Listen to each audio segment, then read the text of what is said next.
gobsa male gorminadu gobsimo ya lafo simale kambira yadu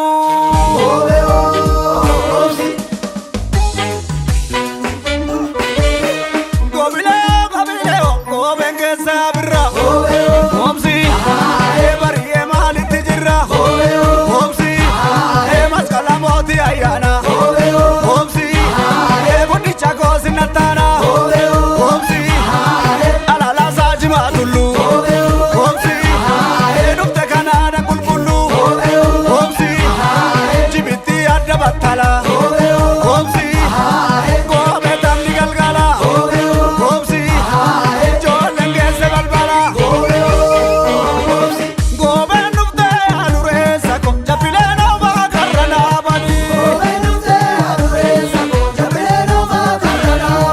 adara ba sabana bani sore sako karana bani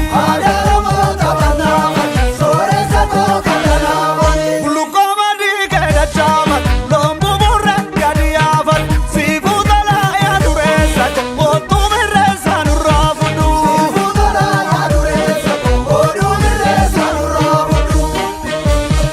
karana sakbe adure sako dankan sakara adure sako najala bani abba warra dirta jadani adure sako birbirsa gudda bibidun jiksu na warra kana tokkichin tiksu adure sako kabda malabde adure sako kabda duguma Yadure sako bata buluko no sisa ure fona bokisa.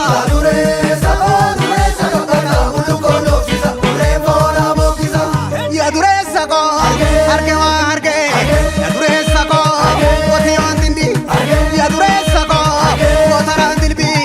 Yadure sako kabda malamde. Yadure sako dama gola.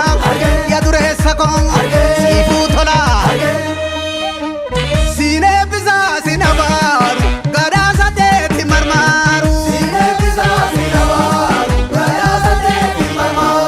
gada sateti marmaru sine pisa sinabaru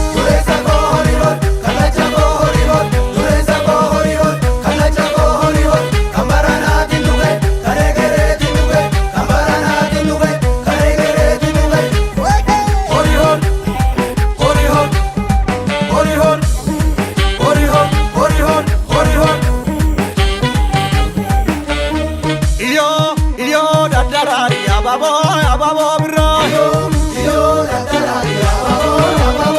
kirrom bira sirba dadarari ababo bira ganiri mesuma dadarari ababo bira rana shetuma dadarari ababo bira Majagi ganna of kalle baga birra wala garre baga birra wala gar resi keti abirra bari wal birra jirra barana wal birra jirra hiro wal birra jirra jani male jani haba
abboota keessi eebbisa dhaloota